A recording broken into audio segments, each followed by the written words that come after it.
que nós vamos ver nessa aula de agora é uma forma de incluir nas nossas páginas uma troca de informação entre o usuário da página e a pessoa que publicou essa página. Essa troca de informação é feita por intermédio de formulários. Quer dizer, formulários têm um aspecto que a gente está vendo nesse exemplo aqui e podem incluir elementos como lista de seleção, botões, campos de entrada de texto e outros. Como eu estava dizendo, o formulário é uma forma de a gente trocar informações entre o usuário e quem publicou uma determinada página. O formulário do senso comum, a gente imagina logo um questionário que a gente preenche para, sei lá, para um pedido de emprego, para alguma coisa, que é um conjunto de perguntas. No caso de web, a gente também vai ter um conjunto de perguntas. Elas podem aparecer na forma do que a gente vai chamar de elementos de interação.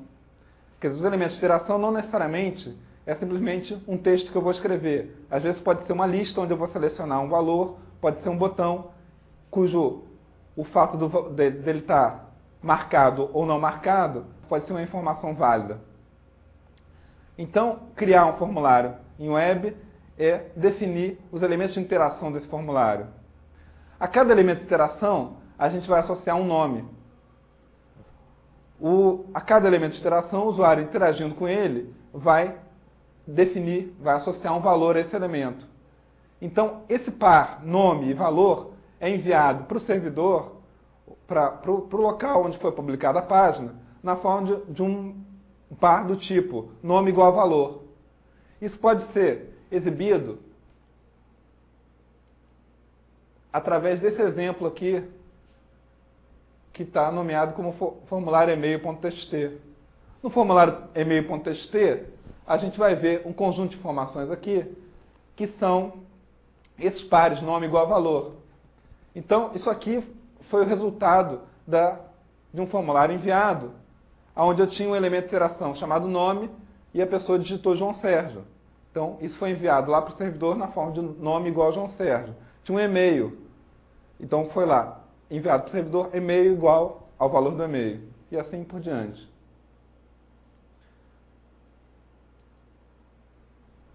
Para a gente criar um formulário, a gente vai conhecer uma nova tag agora, que é a tag form. A tag form, ela vai delimitar a inclusão de todos os elementos de interação que vão estar contidos no nosso formulário. Essa tag form ela vai ter principalmente dois atributos. O atributo método e o atributo action. O método, ele simplesmente determina a forma como esse formulário vai ser enviado para o servidor.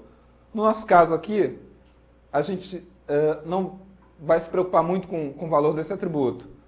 Basta a gente saber que ele pode ter o valor post ou get. O action, o valor do atributo action corresponde a um programa que vai ser executado no servidor para tratar os dados daquele formulário.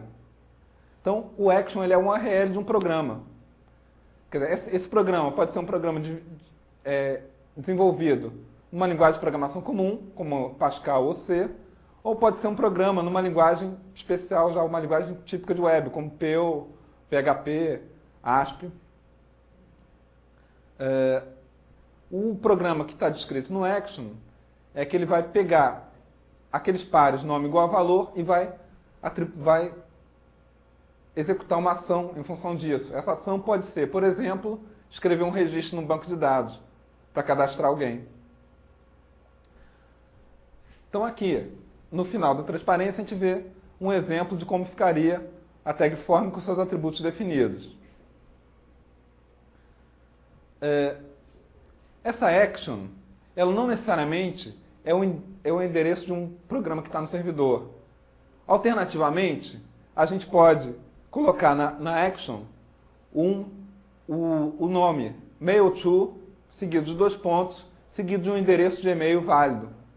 Isso serve, quando a gente coloca isso, e esse formulário é enviado, o formulário vai ser enviado para a caixa de correio eletrônico determinada por esse endereço ali do action. aquele arquivo que nós vimos anteriormente, com o resultado da iteração no formulário, ele tinha sido enviado através de correio eletrônico. Uma observação importante a fazer aqui é o seguinte: no caso do envio de um formulário por correio eletrônico, eu obrigatoriamente tenho que usar o método POST. Outra coisa que a gente tem que é importante observar, mas duas informações são importantes colocar aqui. A primeira informação é que quando o usuário manda fazer o envio desse formulário, o navegador usualmente abre uma janela de diálogo informando a esse usuário que esse formulário vai ser enviado por correio eletrônico. Por que ele faz isso? Porque normalmente quando a informação é enviada por correio eletrônico, isso é feito de forma aberta, sem nenhuma segurança, sem nenhuma criptografia nem nada. Então o usuário tem que saber que se ele colocou alguma informação confidencial, eventualmente essa informação pode ser rastreada na rede. Outra observação que é importante fazer é o seguinte: quando a gente manda enviar um formulário cuja action é um mail to, é importante que na máquina do usuário esteja configurado um programa cliente de e-mail, um programa cliente de correio eletrônico. E esse programa esteja associado ao navegador, de forma que, quando esse formulário esteja para ser enviado, o navegador saiba para que programa ele vai preparar esse e-mail para ser enviado para o servidor. Como eu falei anteriormente, um formulário ele é formado por um conjunto de elementos de interação. O que são esses elementos de interação? Elementos de interação podem ser campos para entradas e linhas de texto, botões do tipo sim e não, quer dizer, ou que a gente chama de checkbox, que nada mais é do que uma caixinha, onde o usuário clicando nessa caixinha ela pode estar marcada ou desmarcada. Grupos de botões de rádio. Botões de rádio são o seguinte: é um conjunto de botões aonde, num determinado instante, apenas um botão pode estar marcado dentro desse conjunto. Se eu marcar outro botão do conjunto, o botão que estava anteriormente marcado é desmarcado. Eu tenho a lista de seleção, que a gente chama também de drop-down list, que são listas que vão apresentar todas as opções que o usuário pode selecionar, e elas podem ser listas de seleções simples ou listas de seleção múltipla.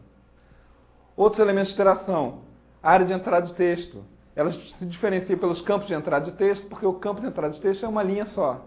A área de entrada de texto serve para eu entrar várias linhas de texto. E por fim são botões simples. Eu tenho botões simples que permitem eu colocar, na verdade, eles não vão servir para eu mandar uma informação para o servidor, mas sim para causar alguma ação dentro do meu formulário. Agora, nessa transparência, a gente vai começar a ver os elementos de interação. Antes de falar dos elementos de interação, vamos falar da tag input. A tag input é uma espécie de tag coringa. Ela serve para criar vários elementos de interação. A tag input serve para criar campos de entrada de linhas de texto, campos de entrada de senha, botões do tipo checkbox, ou botões sim e não, botões de rádio e botões simples. Como é que a gente vai fazer a tag input, então, servir para todas essas funções? Para isso, a gente vai precisar definir um atributo, que é o atributo type. O atributo type é que determina, dentro da tag input, qual função vai ser executada por aquela tag. Qual elemento de interação corresponde àquela tag. Então, a partir da próxima transparência, a gente começa a ver um a um dos elementos de interação. Os primeiros dois elementos são os campos de entrada de texto e de senha. Ambos os campos são criados com a tag input, sendo que o campo de entrada de texto tem o type igual a text. O campo de entrada de senha tem o type igual a password. A diferença, os dois campos aparecem para o usuário na forma de um retângulo, onde no interior desse retângulo o usuário pode digitar texto, caracteres. A diferença entre o campo de entrada de texto e o campo de entrada de senha é que o que é digitado pelo usuário no campo de entrada de senha não é visto na tela do computador. Isso é para preservar o sigilo, evitando que alguém que esteja atrás de quem está digitando possa ver o que foi digitado. Para além do atributo type, a tag input apresenta mais 4 atributos para esses tipos de elementos de interação. O primeiro atributo é o atributo name, que vai aparecer em todos os elementos a partir daqui. E como foi dito antes, é o que serve para identificar aquele elemento na hora que o servidor for recuperar a informação que foi enviada pelo usuário. Outros atributos que a gente tem um atributo size, que tem como objetivo definir a largura desse retângulo onde o usuário vai poder digitar seu texto. Essa largura é especificada em número de caracteres. Se o atributo size não for definido, essa largura é uma largura padrão de 20 caracteres. É importante ter o atributo size porque, às vezes, se eu tenho um campo muito pequeno, um campo onde só preciso entrar 2 caracteres, eu não preciso ter um retângulo grande o suficiente para caber 20 caracteres. Por outro lado, se eu tenho uma informação de 60 caracteres, pode ser interessante eu expandir o meu campo de entrada de texto para caber toda a informação. O size não determina a quantidade de caracteres que o usuário pode digitar. Ele, na verdade, só está determinando a largura desse retângulo. O que determina a quantidade que pode ser digitada é o atributo maxLength. O maxLength, ele serve para determinar, quer dizer, se não for especificado, o usuário pode digitar uma infinidade de caracteres, não há limite. Como essa informação vai ser enviada para o servidor, e é possível que no servidor ela possa até ser guardada no banco de dados, quer dizer, é importante determinar o tamanho máximo, uma forma de evitar que os usuários passem desse tamanho. O atributo value, ele tem como objetivo mostrar um valor inicial no momento que a página é carregada. Então, ele pode servir tanto como um valor padrão, que o usuário, se desejar, mantém, ou pode servir como uma indicação de que valor que deve aparecer naquele campo de entrada de texto. Para compreender melhor isso, vamos olhar aqui o nosso exemplo, que é o exemplo número 2. Então aqui, nesse exemplo, nós temos uma página com um formulário com 4 elementos de interação, que são campos de entrada de texto, e mais um elemento de interação, que é um botão. O campo de entrada de texto, como a gente pode ver, são esses retângulos de fundo branco. Ao lado de cada campo, eu botei um identificador para o usuário saber que informação que ele deve colocar ali. Então, ao lado do campo de entrada de texto nome, está escrito nome, que é para o usuário saber que tem que digitar o nome. Telefone, login para o nome do usuário e senha para uma senha. Se a gente for olhar aqui do lado esquerdo, o código-fonte dessa página, então a primeira coisa que a gente vai notar, a gente tem uma tag form aqui, e dentro dessa tag form estão os nossos elementos de interação. Uma coisa interessante também para falar sobre isso é o seguinte: a tag form, o interior dela não precisa ter somente elementos de interação. Na verdade, eu posso ter qualquer tag HTML. E é importante ter outras tags HTML, inclusive para determinar como vai ser a formatação da página como um todo. Então, no caso do nosso exemplo aqui, eu estou usando uma tabela para alinhar, para colocar os meus elementos dispostos dentro da página.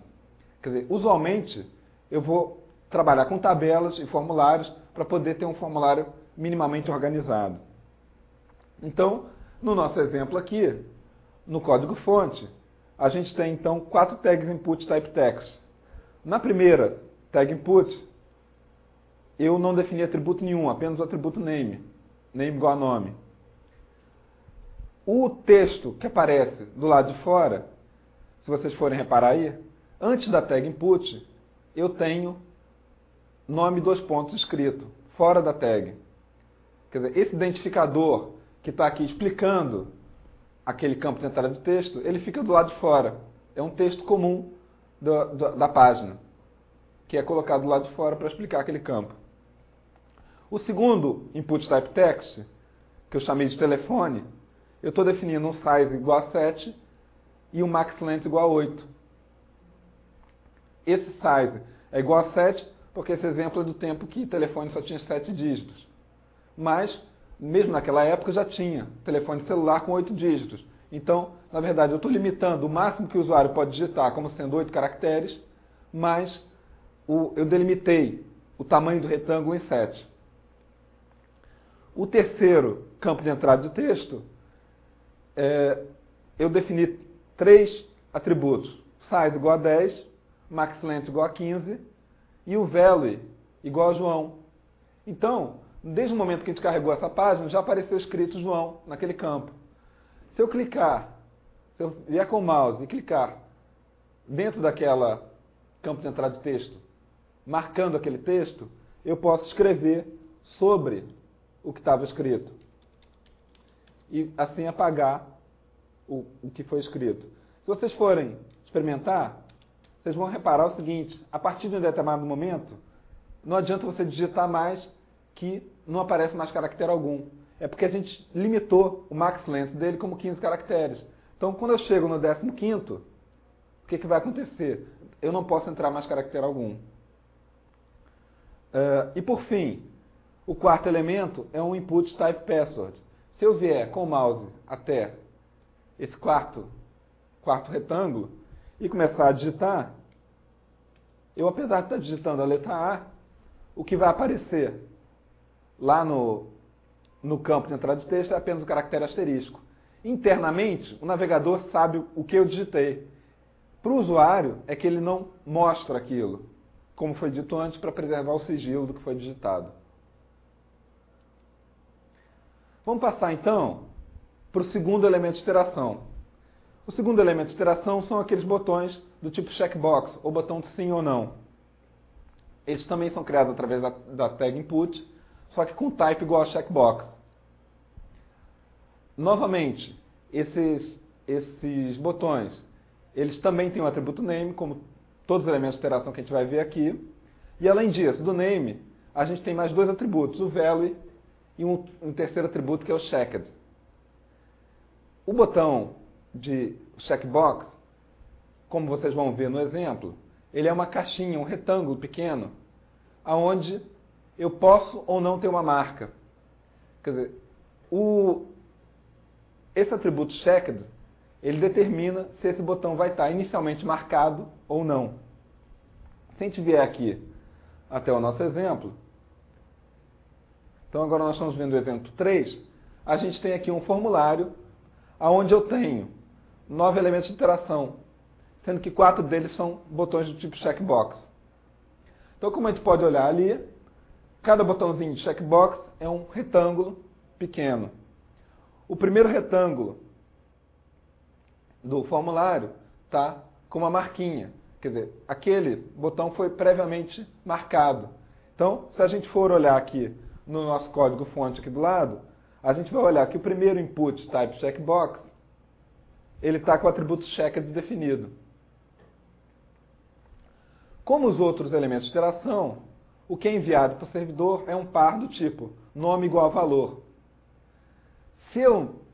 Então, eu tenho que necessariamente especificar o name. O value, o atributo value, eu posso ou não especificar. Se eu tenho um elemento desse marcado e eu especifiquei apenas o elemento name, apenas o atributo name, isso vai ser enviado para o servidor na forma do nome que eu especifiquei igual ao valor on. Agora, eu posso controlar qual é esse valor, definindo o atributo value. Então, nesses primeiros 4 botões aqui, eu fiz o seguinte: todos os 4 primeiros checkbox, se vocês estão olhando pelo código-fonte aí, vocês vão ver que todos os 4 primeiros checkbox têm o name igual a simpático. Ora, como eu posso marcar mais de um checkbox, e se eu não especifico valor algum, value algum, o que vai para o servidor é simplesmente o valor do name igual a on, então eu não teria como identificar qual é o checkbox que está marcado. Então, por isso eu tenho... Quer dizer, se eu uso todos os checkboxes com o mesmo nome, eu vou ter que necessariamente especificar um value para poder, no servidor, diferenciar qual é o elemento que está marcado. Então, para cada um desses checkboxes, eu determinei um value diferente. Se o primeiro checkbox estiver marcado e for enviado o formulário para o servidor dessa forma, o que o servidor vai receber vai ser o par simpático igual a João. No segundo conjunto de checkboxes, nos 4 checkboxes abaixo na janela, o que eu tenho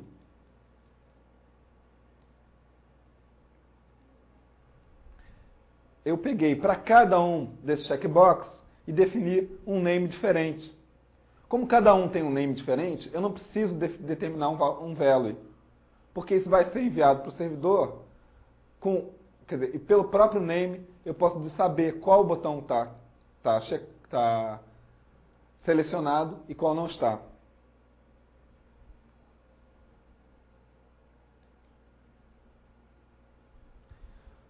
O terceiro elemento de interação são os botões do tipo botões de rádio, ou radio buttons. O que são esses botões de rádio? Quer dizer, como eu falei antes, são conjuntos de botões que são interligados. Ou seja, apenas um deles pode estar selecionado num determinado momento. Se eu seleciono algum outro botão do grupo, o botão que estava selecionado anteriormente fica desselecionado. Novamente, esses botões são como checkbox, eles também têm 3 atributos, além do type. O atributo name, o atributo value e o atributo checked. O checked determinando qual desses botões que vai estar selecionado inicialmente. Se eu for olhar aqui o exemplo 4, ele é muito parecido com o exemplo anterior, só que agora eu substituí o checkbox por radio buttons. Então, o radio button, o aspecto dele difere do checkbox. O checkbox é um retângulo, já o radio button ele tem um aspecto redondo. Então, eu tenho aqui 3 grupos de radio buttons. Se você for no primeiro grupo aqui, que é o grupo com os 4 primeiros botões, você pode reparar o seguinte: se eu clicar, por exemplo, no segundo botão, o segundo botão fica marcado e o primeiro fica desmarcado. Se eu clicar no quarto botão, o quarto fica marcado e o segundo fica desmarcado. Esse é o comportamento do checkbox. Repara que apesar de eu, abaixo na página, ter mais 6 checkboxes, eles não foram afetados por qualquer seleção aqui no primeiro grupo. Porque, na verdade, eu estabeleci que esses 4 primeiros estão interligados. Os demais não são ligados ao primeiro. Eu tenho mais 2 grupos abaixo. O que determina que 4 botões ou 3 botões estejam interligados. O que determina o que é um grupo de checkbox ou um grupo de radio buttons? O que vai determinar é o seguinte: todos os radio buttons que tiverem o mesmo name, o mesmo valor para o name, fazem parte do mesmo grupo. Então eles estão ligados.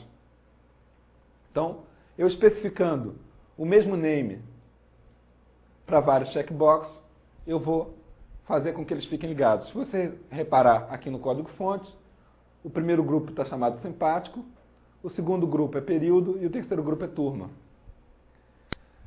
Quando a gente falou de checkbox, o atributo value era opcional, porque se eu botasse names diferentes para as minhas checkboxes, eu não precisava me preocupar com value. Eu só tinha que me preocupar com value se eu colocasse names iguais. Ora, no radio button, eu sou obrigado a colocar names iguais para elementos do mesmo grupo. Então, necessariamente, eu tenho que definir um value para eu poder diferenciar, quando eu receber essa informação, qual efetivamente foi o botão que estava selecionado e qual que não estava. Então, esse botão, isso vai chegar no servidor na forma nome igual ao valor do botão que foi selecionado.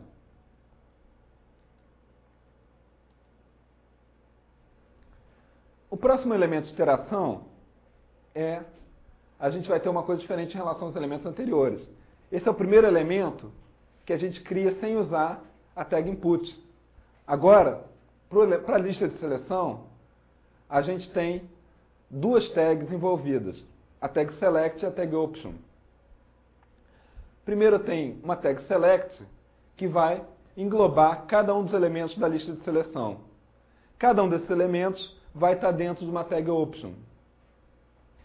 Nessa transparência, então, a gente pode ver como isso deve ficar dentro do formulário.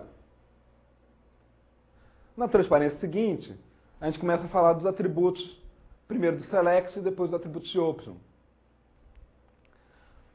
as informações de uma lista de seleção, elas são enviadas como um todo.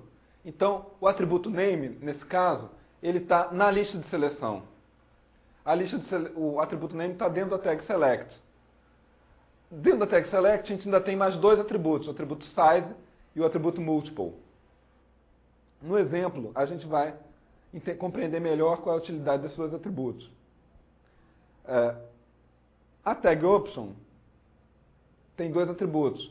O value, que vai identificar qual é a opção que foi selecionada, e tem o atributo selected, que é aquele valor padrão, é o valor da lista o valor do option, quando a página foi carregada. Quer dizer, eu posso ter uma lista onde eu quero ter elementos previamente selecionados. Para cada elemento que eu quiser ter previamente selecionados, eu vou definir no option o atributo selected. Se eu for, agora então, olhar o quinto exemplo, a gente vai ver um formulário com 3 elementos de interação. Quer dizer, no final do formulário tem um botão e os outros 2 elementos de interação são 2 listas de seleção. A gente pode observar o seguinte, de imediato, que as 2 listas elas têm um aspecto um pouco diferente. A primeira lista, ela ocupa uma linha só do meu texto. Já a segunda lista ocupa 4 linhas. O que vai determinar se uma lista ocupa uma linha, ou 4, ou 5 linhas? É o atributo size do select. Na primeira tag select, eu não defini atributo size nenhum. Então a opção padrão, quando eu não defino size, é size igual a 1. Então a minha lista ocupa o espaço equivalente a uma linha. Eu posso ter acesso aos elementos da lista. Se você for com o mouse até esse ícone, na forma de um triângulo, do lado direito da lista, e selecionar aquilo ali, vai aparecer todos os elementos daquela lista. Aparece uma janela onde estão listados todos os elementos daquela lista. Nesse elemento eu posso ir e selecionar um deles, que passa a ficar selecionado a partir daí. Já a lista de baixo, como a gente notou, ela ocupa 4 linhas. Nessas 4 linhas, para fazer com que ela ocupe 4 linhas, eu determinei que o atributo size tem o valor 4. Essa lista de baixo tem uma outra característica. Eu posso, se vocês forem passear aqui pela barra de rolagem, vocês vão reparar que há 4 linhas que estão marcadas em azul. Essas 4 linhas marcadas em azul estão selecionadas. Então, essa é uma lista onde eu posso selecionar mais de um elemento. É uma lista de seleção múltipla. Se eu não disser nada em contrário, todas as listas são de seleção simples, como a primeira lista do nosso exemplo. Na primeira lista do nosso exemplo, se eu seleciono um elemento, eu imediatamente desmarco os outros. A lista de baixo é uma lista de seleção múltipla. Eu posso selecionar quantos elementos eu quiser. Quando eu clico apenas uma vez, eu seleciono apenas um elemento. Se eu mantiver pressionado a tecla Shift ou a tecla Ctrl, enquanto eu clico na lista, eu posso marcar mais de um elemento. Esse comportamento foi determinado pelo atributo multiple na tag select.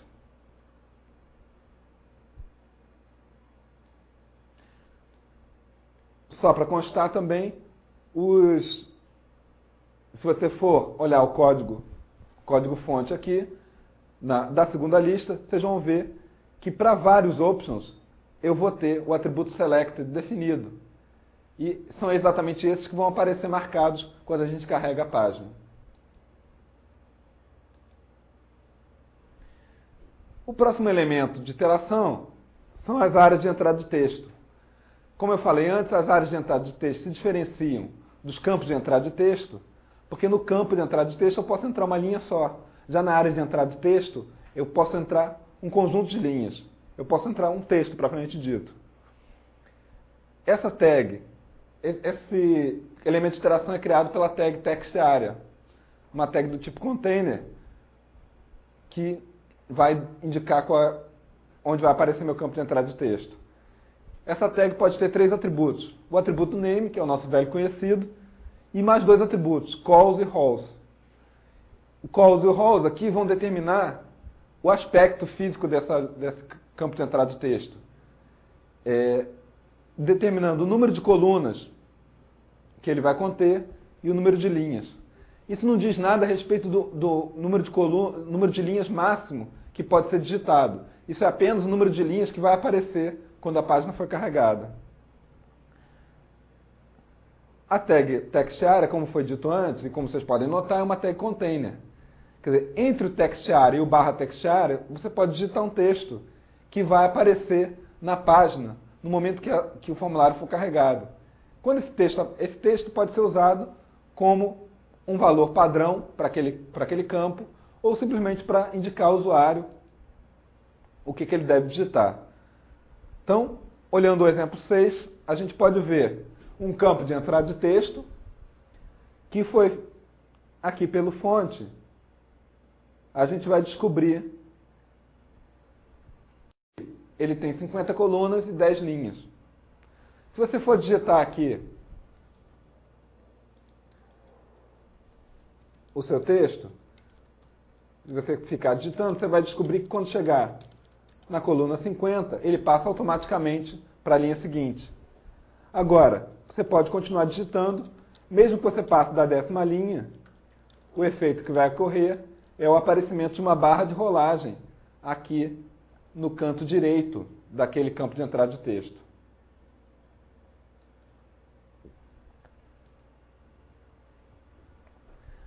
Os nossos últimos elementos de interação têm uma característica diferente dos elementos que a gente viu até agora. Eles não servem exatamente para mandar uma informação para o servidor.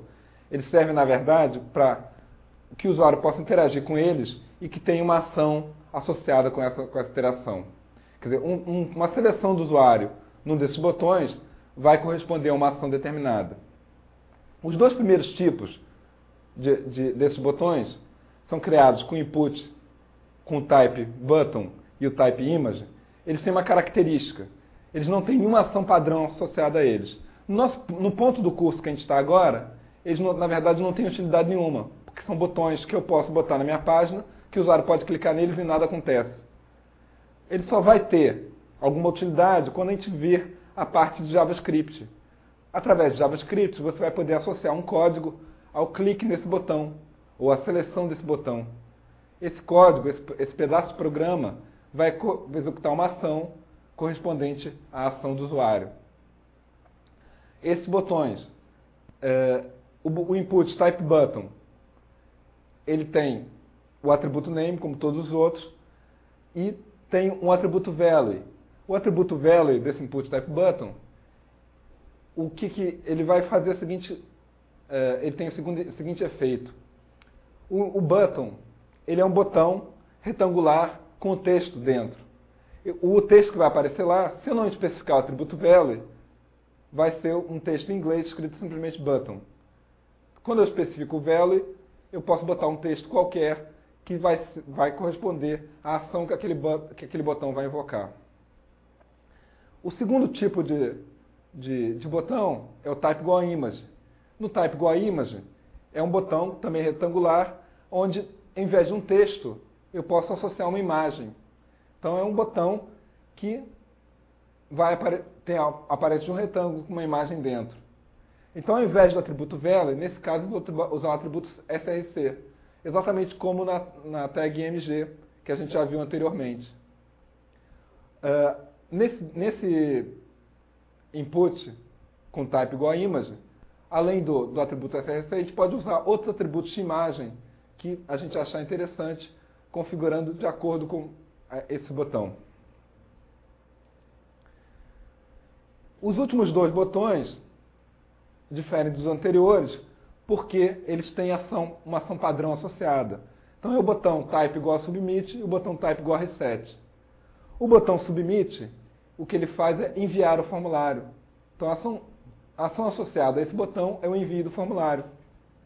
Quando eu coloco um botão type igual a submit na minha página, se o usuário clicar nesse botão, se ele selecionar esse botão, o navegador que vai fazer é verificar todos os valores dos elementos de interação e vai enviar esses dados para o servidor de acordo com o que está especificado no action. O botão type igual reset, ele tem como utilidade fazer limpeza no formulário. A utilidade desse botão é o seguinte: você tem, por exemplo, um formulário enorme e o usuário desiste das informações que ele colocou nesse formulário, em vez de ele ter que alterar uma a uma cada um dos campos, ele pode apertar o reset e o formulário é limpo de uma vez só. Então, os campos vão ficar com seus valores iniciais, ou seja, os valores do momento que a página foi carregada.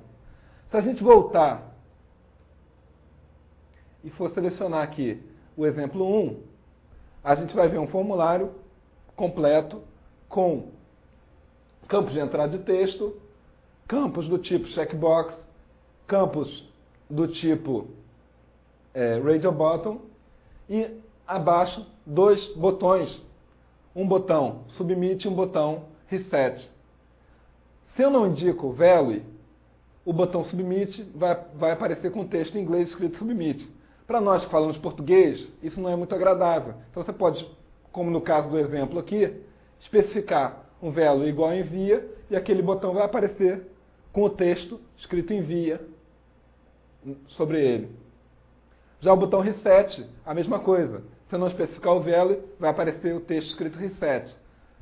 Eu especifiquei então, como eu falo português, especifiquei o value igual a apaga para que aparecesse naquele botão apaga. Bom, com esse exemplo, nós terminamos a aula de hoje. Então, essa aula, a gente aprendeu agora a criar formulários e definir elementos de interação desses formulários e enviar esses formulários para o servidor.